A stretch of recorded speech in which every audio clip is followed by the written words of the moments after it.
ৰাজ্যৰ লাখ লাখ চাকৰি প্ৰত্যাশী যুৱক যুৱতীৰ বাবে এটা ডাঙৰ খবৰ আহিছে। কেতিয়াকৈ ঘোষণা কৰা হ'ব ADRE 2.0 লিখিত পৰীক্ষাৰ ৰিজাল্ট? কেতিয়াকৈ অনুষ্ঠিত হ'ব ইয়াৰ মৌখিক ভাইভা লগতে কম্পিউটাৰ টেষ্ট? লগতে শিক্ষক নিযুক্তিলৈও গুৰুত্বপূৰ্ণ খবৰ আহিছে। সবিশেষ জানিবৰ বাবে ভিডিঅ'টো প্ৰথমৰ পৰা শেষলৈকে চাই থাকিব। এইবাৰ ফেব্ৰুৱাৰীত ঘোষণা কৰা হ'ব ADRE পৰীক্ষাৰ ফলাফল।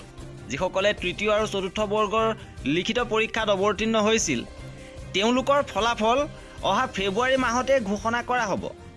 তদুপৰি ইতিমধ্যে 1 লাখতকৈ অধিক পদত নিযুক্তি সম্পূৰ্ণ কৰাৰ পাছত আগন্তুক নিৰ্বাচনৰ পূৰ্বে পুনৰ মুঠ 1.5 লাখ চৰকাৰী পদত নিযুক্তি দিয়া হ'ব বুলি ঘোষণা কৰিছে।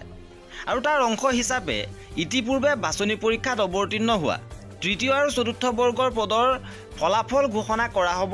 আৰু এই ফলাফল ঘোষণাৰ পিছতে নিম্ন আৰু উচ্চ প্ৰাথমিক বিদ্যালয়ত নিযুক্তিৰ বাবেও সুকীয়াকৈ বিজ্ঞাপন প্ৰকাশ কৰা হ'ব। উল্লেখযোগ্য যে বিগত বছৰ ছেপ্টেম্বৰ আৰু অক্টোবৰ মাহত তৃতীয় আৰু চতুৰ্থ বৰ্গৰ 12,600 পদৰ বাবে ADRE অৰ্থাৎ প্ৰত্যক্ষ নিযুক্তি পৰীক্ষা অনুষ্ঠিত হৈছিল। উক্ত বাছনি পৰীক্ষাত অৱতীৰ্ণ হৈছিল 30 লাখতকৈ অধিক প্ৰাৰ্থী। আৰু বিগত বৰ্ষৰ 15 আৰু 19 ছেপ্টেম্বৰ 27 অক্টোবৰত অনুষ্ঠিত হোৱা বাছনি পৰীক্ষাৰ ফলাফল ঘোষণা কৰিব বুলি মুখ্যমন্ত্ৰীয়ে অৱগত কৰিছে। আৰু অহা ফেব্ৰুৱাৰী মাহৰ শেষৰ ভাগত বা মাৰ্চ মাহৰ প্ৰথম সপ্তাহতে এই ফলাফল ঘোষণা কৰা হ'ব।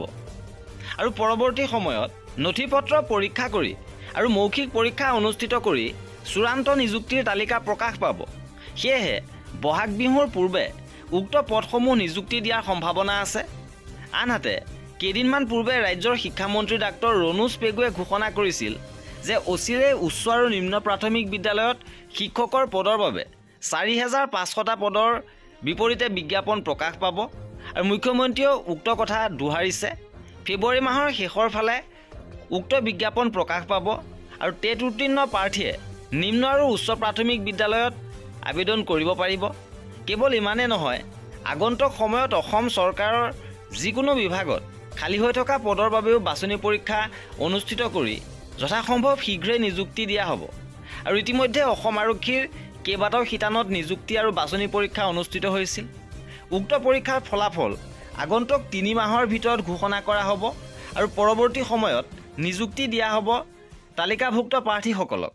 মুঠৰ ওপৰত আগন্তুক বিধানসভা নিৰ্বাচনৰ পূৰ্বে চৰকাৰৰ প্ৰতিশ্ৰুতি অনুসৰি 1.5 লক্ষাধিক পদত নিযুক্তি সম্পূৰ্ণ কৰিবলৈ সক্ষম হ'ব বুলি ক'ব পাৰি। আৰু এয়া আছিলে এই ভিডিঅ'টোত। পৰৱৰ্তী আপডেটৰ বাবে আমাৰ চেনেলটো ছাবস্ক্ৰাইব কৰি ৰাখিব। ভিডিঅ'টো শেষলৈকে চোৱাৰ বাবে বহুত ধন্যবাদ।